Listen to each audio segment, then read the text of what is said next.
삼성으로부터 15억 받았다고 그랬죠? 네. 삼성에 16억 줬다 그러는데? 세금, 세금. 부가세까지. 부가세까지 네, 15억이고.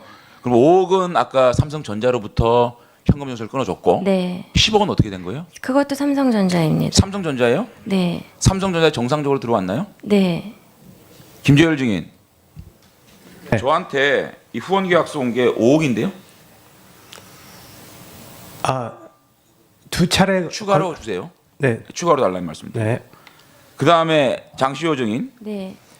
제주시 중문에 네. 2014년 8월부터 네. 2016년 8월까지 2년 동안 사무실 임대한 적 있죠?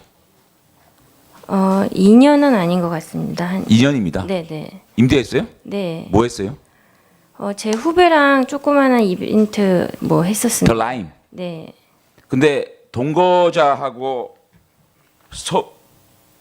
라임 프로덕션도 하셨죠? 이게 그게 누림기계로 제 바뀌는 거죠? 후배입니다. 네. 누림기계로 바뀐 거죠? 이름을 왜 이렇게 라임을 아니, 좋아해요? 아니. 왜 이렇게 라임을 좋아해요? 라임하고 그거는 자, 그럼 여기서 지금 2년 동안 네. 사업 성과가 뭐 있어요? 그냥 하다가 망해서 그러니까 아무것도 안 했죠? 네. 제주 K-팝 경기장 세워진다는 거 알았죠? 아니 몰랐습니다. 근데 이거 왜 만들었어? 아무것도 안 하려고. 아니 저희는 아이들 생일 파티하고 행사 이벤트 이런 거 하려고 했지 전혀 상관없습니다. 그러면 네.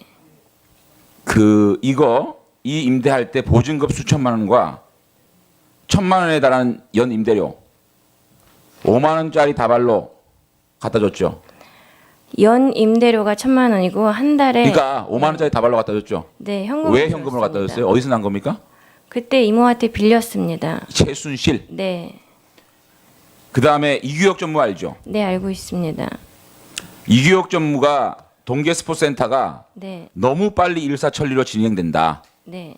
문체부로부터 6억 7천 받은 것도 이게 정말 악습이 안 된다라고 장시호 증인한테 말한 적이 있습니까? 이규혁 증인 다음 청문회에 나옵니다. 네. 대질신문 시킬 거예요. 네. 정확하게 얘기하세요. 네. 그런 말 한 적 있습니까? 이규혁 선수가 저에게 예. 동계스포츠센터가 이게 너무 법인이 일사천리로 만들어진 지 얼마 안 돼가지고 문체부로도 6억 7천 들어오는 게 너무 이상하다라고 말한 적이 있습니까? 문체부에서 한꺼번에 6억 7천이 들어오지 않았어요. 아니 그러니까 그런 말 한 적 있냐고요. 이규혁 전무가. 저에게요? 예. 저의 기억으로는 기억으로 정확하게 생각해 보세요. 그리고 네. 김병차가 아느냐고 물어봤을 적이 있어요. 이규혁 전무가 이거 진술할 겁니다. 네. 위증하면 큰일 납니다. 네. 김병차가 아느냐고 물어본 적이 있어요. 네. 그래서 뭐라 그랬어요? 안다고 했습니다. 개인적으로 알지만 더 윗선을 안다라고 얘기했죠. 네. 윗선이 누굽니까? 최순실 씨입니다. 저희 이모입니다. 그러면 다시 말하면 네. 스포츠계의 항태자 김종보다 최순실이 윗선이라고 생각한 거죠? 저희 영재센터는 어떻게 장시호 증인 네. 대한민국에 직제가 있고 체계가 있는 겁니다. 어떻게 강남에 있는 아줌마가 대한민국 문체부의 차관을 윗선이라고 하는 거예요? 영재센터는 최순실 씨가 만들었고 영재센터가 네. 네. 차관 위에 있는 겁니까? 아니 그 당시 그러니까 그 윗선이라는 게 최순실 얘기하는 거예요? 이모가 차관보다 높이 보입니까? 이모가 차관님을 오만한 거예요. 네, 알겠습니다. 죄송합니다.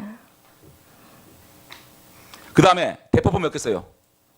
저 지금 없습니다. 대포폰 몇 개 쓰냐고요? 그때 동계스포센터 하얀색 투지폰 2개 쓴 적 있죠? 이규혁 증이 나옵니다 여기. 네. 2개 쓴 적 있죠? 네. 왜 썼어요 대포폰을? 저희 젊은 사람이 대포폰을 왜 써요? 저희 사무실에서 직원들끼리 연락할 때는 직원들끼리 대포폰 씁니까? 대포 장시호 정인 네. 회사에서 직원들끼리 대포폰 써요? 직원 명예로 가입한 자, 그 겁니다. 대포폰에 네. 전화번호 3개 있었죠. 어떤 거 있었죠? 그 대포폰에 이규혁 전무가 열어보니까 네. 그 대포폰에 들어있는 번호가 3개였답니다. 맞아요? 아니요. 3개 아니었어요? 네. 왜 2개나 썼습니까? 저는 한 개밖에 쓰지 그 않았습니다. 전화로 김종 차관이 전화가 왔습니까? 아니요. 이규혁 전무가 거짓말하는 겁니까? 그쪽 대주심을 하실 거예요? 네. 그리고 그 전화로부터 네. 이규혁 전무가 그만두게 되죠. 아니요. 계속 했습니다. 그만둔다고 그랬었죠. 아니 그런 적 없습니다. 한 번도 그만둔 적 없습니다. 없어요? 그런데 왜 김종 차관 이규혁 전무한테 테스트하우로서 나오라 그런 적 있어요? 없습니다. 전혀 없어요? 네. 또 방금 전에 이제 박 전 대통령을 이 최순실 씨나 장시호 씨 이런 데서 큰엄마라고 불렀다고 이렇게 얘기가 나오는데 뭐 어제도 저희가 잠깐 얘기를 나눴지만 이 최순실 씨가 그 장시호 씨를 검찰에서 만났을 때 삼성동 박 전 대통령 자택 2층에 있는 비밀 금고에서 돈을 가져와가 네. 이 정유라 씨하고 아이들을 좀 돌봐달라 뭐 이런 식의 얘기를 했다는 거 아니겠습니까? 그렇죠. 이런 거 보면은 이 박 전 대통령한테 들어가면 그게 최순실 씨나 최순실 씨 일가 쪽으로 다 뭔가 퍼져나가고 최순실 씨 일가에서 뭔가 필요하면은 그냥 박 전 대통령 비밀 금고에 가가지고 돈을 꺼냈을 수 있는 관계가 아니었겠느냐. 네. 그런 걸로 볼 때 이게 이익을 공유하는 관계, 이른바 경제공동체 관계 아니었던 거냐. 이걸 이제 검찰이 주장을 하고 있는 것 같습니다. 네. 그러니까 최순실 씨가 비밀 메시지를 참 좋아했던 사람인데 검찰 수사 과정에서 이걸 어떻게 설명해야 될까요? 검사에게는 물을 마시고 싶다고 요청하고 그래서 검사가 물 주려고 간 사이에 장시호 씨에게 바로 자신이 원하고자 했던, 주고자 했던 메시지를 줬더라고요. 그러니까 이제 어떤 앞에서는 얘기- 우리 장시호 불쌍해서 어떡하지? 시호 불쌍해서 어떡하지? 하고 울면서 안고요.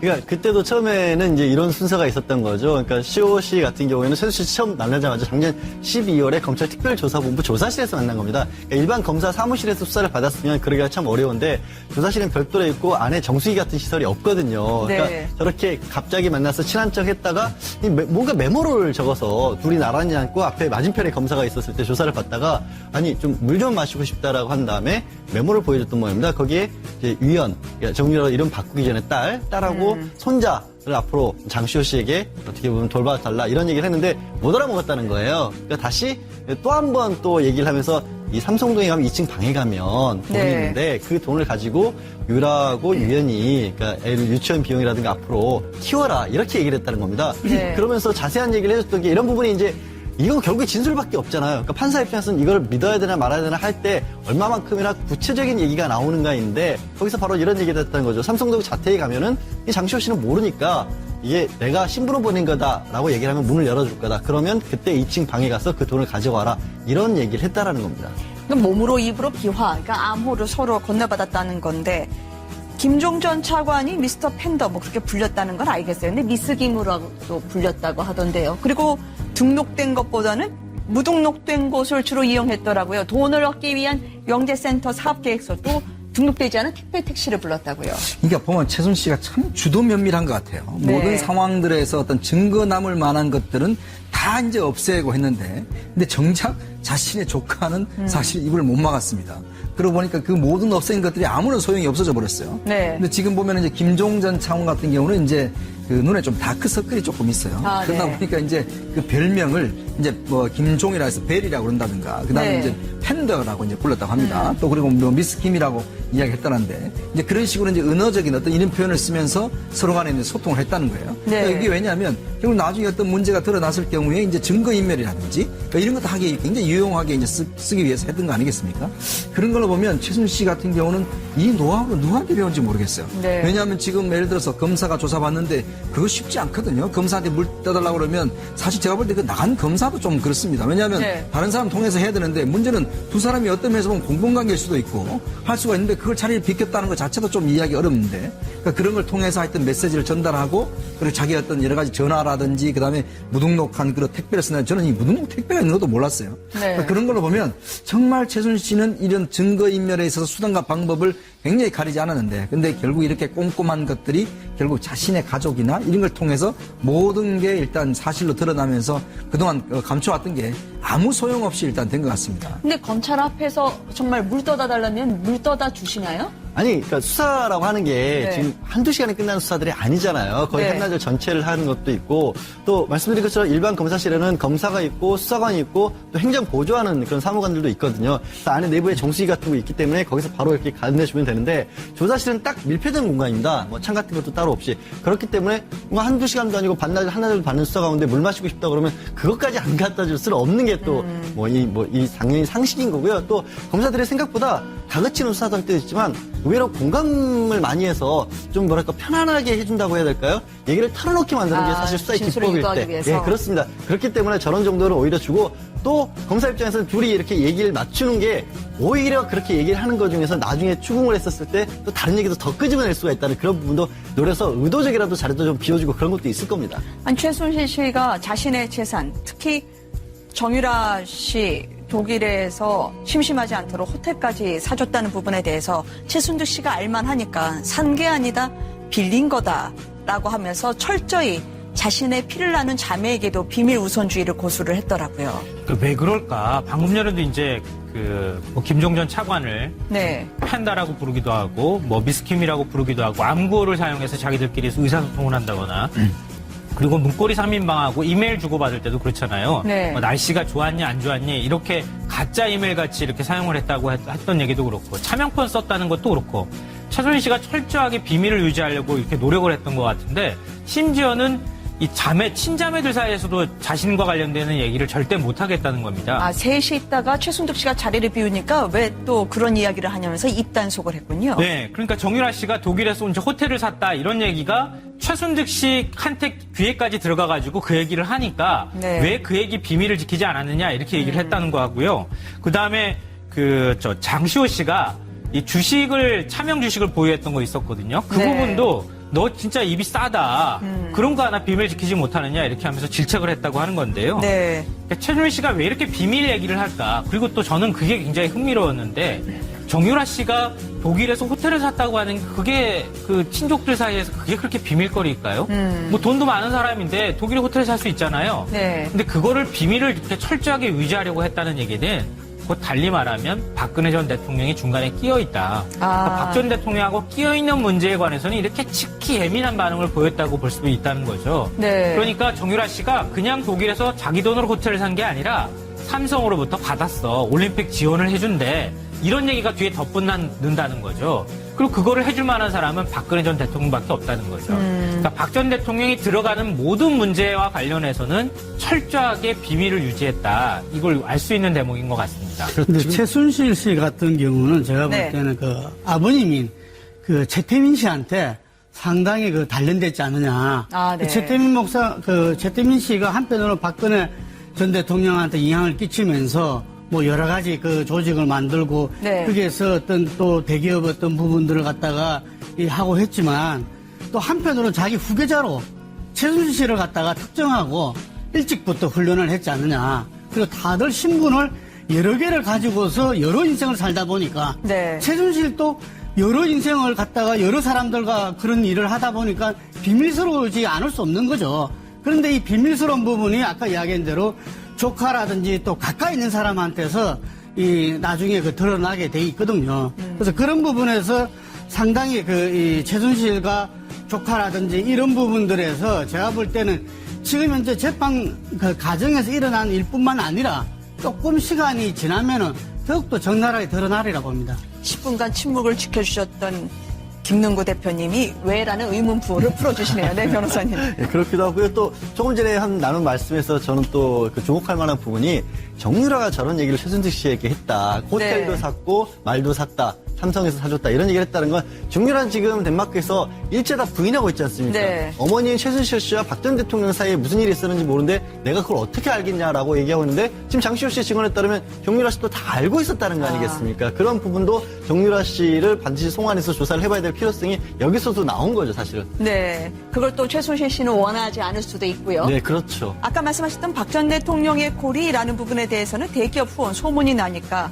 최순실 씨에게 장시호 씨가 크게 혼이 났는데 참 이런 난장판 같은 집안 구성 얘기를 다 듣네요. 파일철로 머리를 맞고 또 새벽에 박 전 대통령이 전화를 하신 게 아니냐라고 하는 후문으로 증언이 나왔습니다. 그러니까 이게 지금 삼성으로부터 지원받는 문제, 이거 같은 경우는 사실 서류도 옛날 빙상연맹 승마협회 할 때 네. 그 서류에다가 그냥 빙상만 이름을 바꿔가지고 급하게 이제 박 전 대통령한테 이제 택배를 보냈지 않습니까? 네. 그래서 박 전 대통령이 이걸 가지고 삼성 이재용한테 주고, 그래서 삼성은 또 급하게 지원을 하고 이렇게 했었거든요. 그러니까 이걸 이제 이규혁 씨가 하고 이제 스케이트 선수가 그걸 하면서 이제 김종 차관한테 이야기했던 모양이에요. 삼성으로부터 뭐 지원받는다 이야기하니까 김종 차관은 이제 최순실 씨한테 이야기한 거죠. 뭐 삼성에서 지원해준다면서요? 뭐 이렇게 이야기하니까 지금 그 어디서 되느냐? 그러니까 이제 그렇게 됐다 이야기를 하니까 이게 바로 이제 장시호를 호출한 거죠. 네. 너 왜 이렇게 입이 싸냐? 그 이야기 하지 말아야 돼. 그러면서 자신의 조카를 이제 서류철로 이제 머리로 때렸다는 거죠. 네. 그러니까 그런 걸로 보면 정말 최순실 씨가 이 사업 자체를 굉장히 비밀스럽게 하려고 했었는데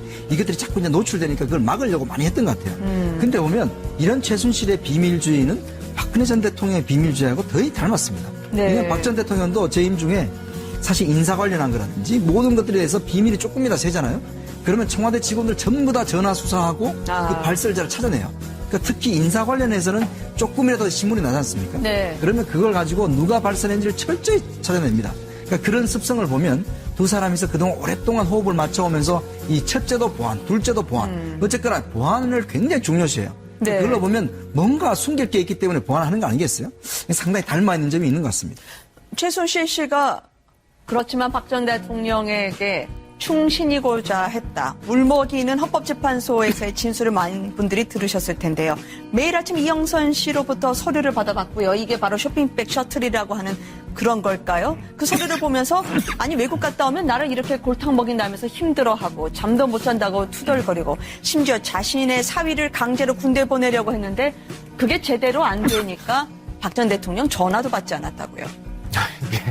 그 토라져가지고 전화를 안 받는다. 이것도 네. 참 이해가 안 되는 대목인데요. 무려 한 달 동안요. 그러니까 고영태 씨가 그런 얘기 한 적이 있잖아요. 최순실 씨가 그 연설문 고치는 거를 제일 좋아했다. 네. 이게 사실은 이번 최순실 씨 국정농단 사태를 폭발적으로 일으키게 만든 한 원인이 됐던 발언이었거든요. 근데 그 발언이 사실이냐 아니냐를 두고 굉장히 논란이 많았는데 네. 결국 그걸 뒷받침하는 얘기들이 계속 나오고 있는 겁니다. 저 지금 없습니다. 대포폰 몇 개 쓰냐고요 그때. 동계스포센터 하얀색 투지폰 2개 쓴 적 있죠? 이규혁증이 나옵니다 여기. 네. 2개 쓴 적 있죠? 네. 왜 썼어요 대포폰을? 저희 젊은 사람이 대포폰을 왜 써요? 저희 사무실에서 직원들끼리 연락할 때는 직원들끼리 대포폰 씁니까? 대폭 장시호정인 네. 회사에서 직원들끼리 대포폰 써요? 직원 명예로 가입한 자, 그 겁니다. 대포폰에 네. 전화번호 3개 있었죠. 어떤 거 있었죠? 그 대포폰에 이규혁 전무가 열어보니까 네. 그 대포폰에 들어있는 번호가 3개였답니다. 맞아요? 아니요. 3개 아니었어요? 네. 왜 2개나 썼습니까? 저는 한 개밖에 쓰지 그 않았습니다. 전화로 김종 차관이 전화가 왔습니까? 아니요. 이규혁 전무가 거짓말하는 겁니까? 그쪽- 대주심을 하실 거예요? 네. 그리고 그 전화로부터 네. 이규혁 전무가 그만두게 되죠. 아니요. 계속 했습니다. 그만둔다고 그랬었죠. 아니 그런 적 없습니다. 한 번도 그만둔 적 없습니다. 없어요? 그런데 왜 김종 차관 이규혁 전무한테 테스트하러서 나오라 그런 적이 있어요? 없습니다. 전혀 없어요? 네. 또 방금 전에 이제 박 전 대통령을 이 최순실 씨나 장시호 씨 이런 데서 큰엄마라고 불렀다고 이렇게 얘기가 나오는데 어제도 저희가 잠깐 얘기를 나눴지만 이 최순실 씨가 그 장시호 씨를 검찰에서 만났을 때 삼성동 박 전 대통령 자택 2층에 있는 비밀금고에서 돈을 가져서가 네. 이 정유라 씨하고 아이들을 좀 돌봐달라 뭐 이런 식의 얘기를 했다는 거 아니겠습니까? 그렇죠. 이런 거 보면은 이 박 전 대통령한테 들어가면 그게 최순실 씨나 최순실 씨 일가 쪽으로 다 뭔가 퍼져나가고 최순실 씨 일가에서 뭔가 필요하면은 그냥 박 전 대통령 비밀금고에 가가지고 돈을 꺼냈을 수 있는 관계가 아니었겠느냐. 네. 그런 걸로 볼 때 이게 이익을 공유하는 관계, 이른바 경제공동체 관계 아니었던 거냐. 이걸 이제 검찰이 주장하고. 최순실. 네. 그다음에 이규혁 전무 알죠? 네, 알고 있습니다. 이규혁 전무가 동계스포센터가 네. 너무 빨리 일사천리로 진행된다. 네. 문체부로부터 6억 7천 받은 것도 이게 정말 악습이 안 된다라고 장시호 증인한테 말한 적이 있습니까? 이규혁 증인 다음 청문회에 나옵니다. 네. 대질신문 시킬 거예요. 네. 정확하게 얘기하세요. 네. 그런 말 한 적이 있습니까? 이규혁 선수가 저에게 예. 동계스포츠센터가 이게 너무 법인이 일사천리로 만들어진 지 얼마 안 돼가지고 문체부로부터 6억 7천 들어온 게 너무 이상하다라고 말한 적이 있습니까? 문체부에서 한꺼번에 6억 7천이 들어오지 않았어요. 아니 그러니까 그런 말 한 적 있냐고요. 이규혁 전무가. 저에게요? 예. 제 기억으로는 기억으로 정확하게 생각해 보세요. 그리고 네. 김병차관 아느냐고 물어봤을 적이 있어요. 이규혁 전무가 이거 진술할 겁니다. 네. 위증하면 큰일 납니다. 네. 김병차관 아느냐고 물어본 적이 있어요. 네. 그래서 뭐라 그랬어요? 안다고 했습니다. 개인적으로 알지만 더 윗선을 안다라고 얘기했죠. 네. 윗선이 누굽니까? 최순실 씨입니다. 저희 이모입니다. 그러면 다시 말하면 네. 스포츠계의 항태자 김종보다 최순실이 윗선이라고 생각한 거죠? 저희 영재센터는 어떻게 장시호 증인 네. 대한민국에 직제가 있고 체계가 있는 겁니다. 어떻게 강남에 있는 아줌마가 대한민국 문체부의 차관을 윗선이라고 하는 거예요? 영재센터는 최순실 씨가 만들었고 영재센터가 네. 네. 차관 위에 있는 겁니까? 아니 그 당시 그러니까 그 윗선이라는 게 최순실 얘기하는 거예요? 이모가 차관보다 높이 보입니까? 이모가 차관님을 오만한 거예요. 네, 알겠습니다. 죄송합니다. 그 다음에 대포폰 몇 개 써요? 그러니까 보면 최순실씨가 참 주도 면밀한 것 같아요. 네. 모든 상황들에서 어떤 증거 남을 만한 것들은 다 이제 없애고 했는데, 근데 정작 자신의 조카는 사실 입을 못 막았습니다. 그러고 보니까 그 모든 없앤 것들이 아무런 소용이 없어져 버렸어요. 네. 근데 지금 보면 이제 김종 전 차관 같은 경우는 이제 그 눈에 좀 다크서클이 조금 있어요. 아, 그러다 네. 보니까 이제 그 별명을 이제 뭐 김종이라 해서 벨이라고 그런다든가, 그 다음에 네. 이제 팬더라고 이제 불렀다고 합니다. 또 그리고 뭐 미스 김이라고 이야기했다는데, 이제 그런 식으로 이제 은어적인 어떤 이런 표현을 쓰면서 서로 간에 이제 소통을 했다는 거예요. 네. 그러니까 이게 왜냐하면 결국 나중에 어떤 문제가 드러났을 경우에 이제 증거인멸이라든지 그러니까 이런 것도 하기 굉장히 유용하게 이제 쓰기 위해서 했던 거 아니겠습니까?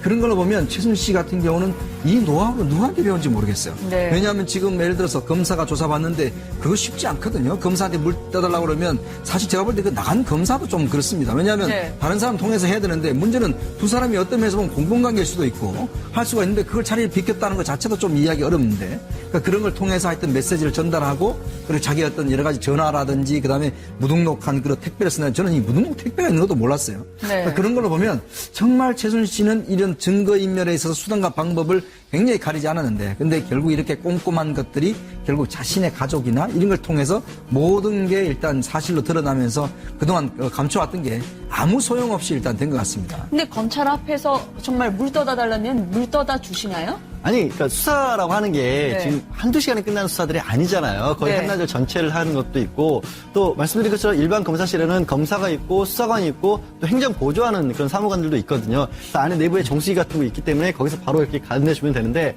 조사실은 딱 밀폐된 공간입니다. 뭐 창 같은 것도 따로 없이. 그렇기 때문에 뭔가 한두 시간도 아니고 반나절, 한나절 받는 수사 가운데 물 마시고 싶다 그러면 그것까지 안 갖다 줄 수는 없는 게 또. 삼성으로부터 15억 받았다고 그랬죠? 네. 삼성에 16억 줬다 그러는데? 세금, 세금. 부가세까지. 부가세까지 네, 15억이고. 그럼 5억은 아까 삼성전자로부터 현금 영수를 끊어줬고. 네. 10억은 어떻게 된 거예요? 그것도 삼성전자입니다. 삼성전자예요? 네. 삼성전자에 정상적으로 들어왔나요? 네. 김재열 증인. 네. 저한테 이 후원 계약서 온 게 5억인데요? 두 차례 추가로 주세요. 네. 추가로 달라는 말씀입니다. 네. 그 다음에 장시호 증인. 네. 제주시 중문에 네. 2014년 8월부터 네. 2016년 8월까지 2년 동안 사무실 임대한 적 있죠? 2년은 아닌 것 같습니다. 2년입니다. 네네. 임대했어요? 네. 뭐 했어요? 제 후배랑 조그마한 이벤트 뭐 더 했었습니다. 라임. 네. 근데 동거자하고 라임 프로덕션도 하셨죠? 이게 그게 누림기어로 제 바뀌는 거죠? 후배입니다. 네. 누림기어로 바뀐 거죠? 이름을 왜 이렇게 라임을 아니, 좋아해요? 아니. 왜 이렇게 라임을 좋아해요? 라임하고 그거는 상관. 자, 그럼 여기서 지금 2년 동안 네. 사업 성과가 뭐 있어요? 그냥 하다가 망해서 그러니까 아무것도 안 했죠? 네. 제주 K-팝 경기장 세워진다는 거 알았죠? 아니 몰랐습니다. 근데 이거 왜 만들었어? 아무것도 안 하려고. 아니 저희는 아이들 생일 파티하고 행사 이벤트 이런 거 하려고 했지 전혀 상관없습니다. 그러면 네. 이 임대할 때 보증금 수천만 원과 1,000만 원에 달하는 연 임대료 5만 원짜리 다발로 갖다 줬죠. 연 임대료가 1,000만 원이고 한 달에 그러니까 5만 원짜리 다발로 갖다 줬죠. 네, 현금. 왜 현금으로 갖다 줬어요? 어디서 난 겁니까? 그때 이모한테 빌렸습니다. 하고 있는 것 같습니다. 네. 그러니까 최순실 씨가 비밀 메시지를 참 좋아했던 사람인데 검찰 수사 과정에서 이걸 어떻게 설명해야 될까요? 검사에게는 물을 마시고 싶다고 요청하고 그래서 검사가 물 주려고 간 사이에 장시호 씨에게 바로 자신이 원하고자 했던, 주고자 했던 메시지를 줬더라고요. 그러니까 이제 어떤 앞에서는 우리 장시호 불쌍해서 어떡하지? 시호 불쌍해서 어떡하지? 하고 울면서 안고요. 그러니까 그때도 처음에는 이제 이런 순서가 있었던 거죠. 그러니까 시호 씨 같은 경우에는 최순실 씨 처음 만나자마자 작년 12월에 검찰 특별조사본부 조사실에서 만난 겁니다. 그러니까 일반 검사 사무실에서 수사를 받았으면 그러기가 참 어려운데 조사실은 별도로 있고 안에 정수기 같은 시설이 없거든요. 그러니까 네. 저렇게 갑자기 만나서 친한 척 했다가 뭔가 메모를 적어서 둘이 나란히 앉고 앞에 맞은편에 검사가 있었을 때 조사를 받다가 아니 좀 물 좀 마시고 싶다라고 한 다음에 메모를 보여줬던 모양입니다. 거기에 이제 위원, 정유라 이름 바꾸기 전에 딸하고 손자를 앞으로 장시호 씨에게 어떻게 보면 돌봐달라 이런 얘기를 했는데 못 알아먹었다는 거예요. 그러니까 다시 또 한 번 또 얘기를 하면서 이 삼성동에 가면 2층 방에 가면 돈이 네. 있는데 그 돈을 가지고 유라고 유연이 그러니까 애를 유치원 비용이라든가 앞으로 키워라 이렇게 얘기를 했다는 겁니다. 네. 그러면서 자세한 얘기를 해줬던 게 이런 부분이 이제 이건 결국에 진술밖에 없잖아요. 그러니까 판사 입장에서는 이걸 믿어야 되나 말아야 되나 할 때 얼마만큼이나 구체적인 얘기가 나오는가인데 거기서 바로 이런 얘기가 됐다는 거죠. 삼성동 자택에 가면은 이 장시호 씨는 모르니까 이게 내가 신분을 보낸 거다라고 얘기를 하면 문을 열어줄 거다. 그러면 그때 2층 방에 가서 그 돈을 가져와라. 이런 얘기를 했다라는 겁니다. 몸으로 입으로 비화, 그러니까 암호를 서로 건네받았다는 건데 김종 전 차관이 미스터 팬더 뭐 그렇게 불렸다는 건 알겠어요. 근데 미스 김으로도 불렸다고 하던데요. 그리고 등록된 것보다는 무등록된 곳을 주로 이용했더라고요. 돈을 얻기 위한 영재센터 사업계획서도 등록되지 않은 택배 택시를 불렀다고요.